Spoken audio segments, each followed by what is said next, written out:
உலகத் தமிழர்கள் அனைவருக்கும் என்னுடைய பணிவான வணக்கம்.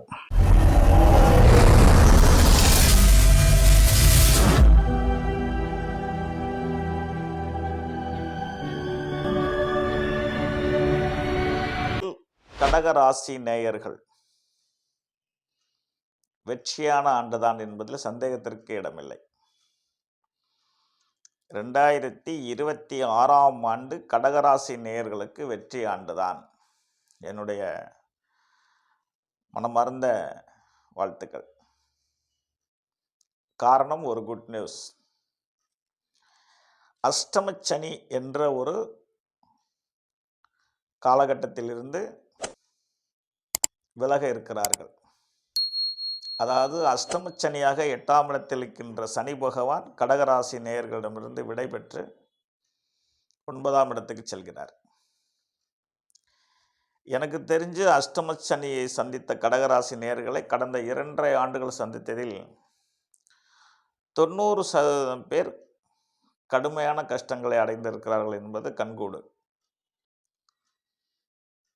2023ஆம் ஆண்டு டிசம்பர் முதல் 2026ஆம் ஆண்டு மார்ச் 6ஆம் தேதி வரை அஷ்டமச்சனி என்ற பிடியில் இருந்த கடகராசி நேயர்கள் விடுதலை அடைகின்றார்கள். அதிக நபர்கள் அதிக சங்கடங்களை சந்தித்ததை நான் கண்கூடாக கண்டிருக்கிறேன்.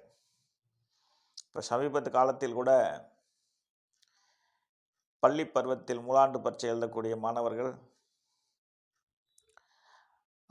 12ஆம் வகுப்பு மாணவர்கள், கல்லூரியில் இறுதி ஆண்டு படிப்பவர்கள், திருமண வயதில் இருக்கக்கூடியவர்கள், இவர்களை பற்றி ஒரு எச்சரிக்கை விடுத்திருக்கிறேன். கவனமாக இருங்கள், பத்திரமாக இருங்கள், பாதுகாப்பாக இருங்கள் என்று, நன்றாக படியுங்கள் என்று. திருமணம் செய்யாதவர்கள் செய்ய வேணாம் என்றே கூறியிருக்கிறேன். ஏனென்றால் அஷ்டமச்சனியில் கடந்த 2.5 ஆண்டுகளில் திருமண வயதில் இருந்து திருமணம் செய்தவர்கள் தோல்வி அடைந்திருக்கிறார்கள். திருமணம் செய்தவர்கள் தோல்வி அடைந்திருக்கிறார்கள். திருமணம் செய்தவர்கள் குழந்தை இல்லாமல் தவிக்கிறார்கள். திருமணத்தை தேடிக்கொண்டே இருக்கிறார்கள். செய்து பிரச்சனை சந்தித்தவர்களும் உண்டு, செய்து குழந்தை இல்லாதவர்கள் என்பது உண்டு, தேடிக்கொண்டே இருக்கிறேன் என்று சொல்லக்கூடியவர்களும் உண்டு. இந்த 3 விதமான சூழ்நிலையும் 2026ஆம் ஆண்டு கடகராசி நேயர்களுக்கு நிவர்த்தியாக இருக்கிறது. குழந்தை இல்லாதவர்களுக்கு குழந்தை, திருமணம் ஆகாதவர்களுக்கு திருமணம், பிரச்சனை சந்தித்தவர்களுக்கு சமாதானம் அல்லது மறு வாழ்க்கை, இவை அனைத்தும் கடகராசி நேயர்களுக்கு நடக்க இருக்கிறது. தொழில்துறையில் பாதிக்கப்பட்டவர்களுக்கு தொழில்துறையில் முன்னேற்றம், கடன்பட்டவர்களுக்கு கடன் நிவர்த்தி, ஆரோக்கியம் கெட்டவர்களுக்கு ஆரோக்கியம் நிவர்த்தி, வெளியூர் பயணம் செல்ல இருக்கிறவர்களுக்கு வெளியூர் பயணம் வெற்றி. ஏன், கடகராசியில் பிறந்திருந்தவர்களுக்கு அரசியல்வாதிகளாக இருந்தாலும் வெற்றி, அரசாங்கத்தில் இருந்தாலும் வெற்றி. ஒன்றை கருத்தில் கொள்ள வேண்டும் எனது அன்பு சகோதர சகோதரிகள். அண்ணன் என்ன இன்னைக்கு தான் ரொம்ப சந்தோஷமாக நிகழ்ச்சியாக சொல்லிட்டு இருக்காரு அப்படின்னு நினைப்பீங்க. நான் அப்படி அதிகமாக மிகைப்படுத்தி பேசியது இல்லை என்பது உங்கள் எல்லோருக்கும் தெரியும். இருப்பினும் அஷ்டம சனி விலகினால் பல நன்மைகளை நடக்கும் என்பது எனக்கு நன்றாக தெரியும். இதற்கு முக்கியமான காரணம் என்னவாக இருக்க வேண்டுமென்றால், நான் சொன்னது அப்படியே நடந்தாக வேண்டும் என்றால், ஜனனகால ஜாதகத்தில் தசாபுத்தி சாதகமாக இருக்க வேண்டும். பன்மடங்கு வெற்றியாகும். நான் ஏற்கனவே சொல்லியது போல, சனி பயிற்சினால் நான் சொன்ன அனைத்து நன்மைகளும் 25% இருக்கும். ஜனனகாலத்தில் தசாபுத்தி சாதகமாக இருந்தால் 100 மடங்கு சாதகமாக இருக்கும் என்பதில் சந்தேகத்துக்கு இடமே இல்லை. அடுத்ததாக அவர்களுக்கு சப்போர்ட்டாக குரு பயிற்சி ஆகிறார். ஜென்ம குரு. ஜென்மம் என்பது உடலாகும். ஜென்ம குரு ராமர் வனத்திலேம்பாங்க. அது பொதுவான கருத்து. அது வெளியூர் வெளிதேசம் போகிறதுக்கான ஒரு அறிகுறியாக தான் சொல்லப்பட்டிருக்கிறது. ஜென்மம் என்பது உடம்பு, சில பேருக்கு உடம்பு பாதிக்கும். இந்த நிலையில் குரு பெயர்ச்சி 2026ஆம் ஆண்டு ஜூன் 26ஆம் தேதி வருகிறார். உச்சம் பெற்ற குரு அவர் எங்கே இருந்ததால் என்ன?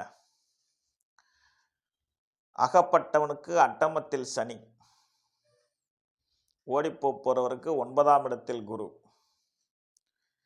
நல்லா இருக்க போறவருக்கு தான் லக்கணத்தில் குரு இருப்பார் என்பார்கள். லக்கணம் என்பது நம்முடைய ஜனனகாலத்தில் இருக்கின்ற லக்கணம், லா என்று போட்டிருக்கும். கோச்சாரத்துக்கு லக்கணம் என்பது சந்திரா லக்கணம் என்று பொருள். அப்போ சந்திரா ராசியில், அதாவது கடக ராசியில் குரு இருப்பது மிகப்பெரிய வெற்றியை தருவதற்கு தான் வருகிறார். 5, 7, 9ஆம் இடத்தை பார்ப்பார். மிகப்பெரிய வெற்றி ஸ்தானம் அந்த 3 இடங்களும். ஆகவே சனி பெயர்ச்சி சாதகமானது, குரு பெயர்ச்சி சாதகமானது.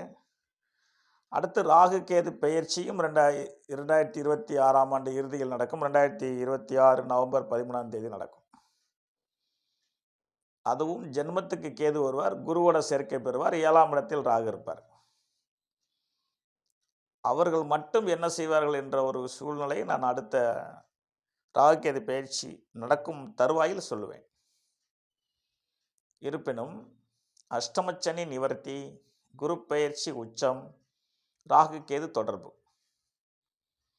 தசாபுத்தி சாதகமாக இருந்தால் கடகராசி நேயர்கள் 2026ஆம் ஆண்டு மிகப்பெரிய வெற்றி அடைவார்கள் என்பதில் சந்தேகத்திற்கு இடமே இல்லை. உங்களுடைய வேண்டுதல் அனைத்தும் நிறைவேற்றி வைக்கும் காலம். கெட்ட நேரத்தில் நல்லோர்கள் அனைவரும் இறைவனிடத்தில் போய் முறையிடுவார்கள், தன்னுடைய குறைகளை சொல்வார்கள். ஆனால் இறைவன் ஆபத்திலிருந்து பாதுகாத்திருப்பாரை தவிர பொருளாதாரம் கொடுத்திருக்க மாட்டார். அப்போ ஆபத்துங்கிறது நிகழாமல் பாதுகாப்பது தான் இறைவனுடைய நோக்கம். பொருளாதாரம் என்பது கோள்களின் நோக்கம். ஆகவே வேண்டிய வேண்டுதல் நிறைவேறும் காலம் கூட 2026ஆம் ஆண்டு தான் கடகராசி நேயர்களுக்கு. கொடுத்த கடன் திரும்ப கிடைப்பதும், பட்ட கடனை அடைப்பதும், வழக்கு இருந்தால் விடுதலை ஆவதும் அல்லது அதில் வெற்றி பெறுவதும், இப்படி பல வகையான சாதகமான சூழ்நிலைகளை 2026ஆம் ஆண்டு கடகராசி நேயர்கள் அடைவார்கள் என்பதில் சந்தேகத்திற்கு இடமே வேண்டாம். எல்லா நலன்களும் பெற்று நல்வாழ்வு வாழ கடகராசி நேயர்கள் வணங்க வேண்டிய தெய்வமே அன்னை பராசக்தி தான். அவர்கள் உங்களுக்கு துணையாக இருந்து நல்லருள் புரிவாங்க. நன்றி, வணக்கம். வாழ்க வளமுடன்.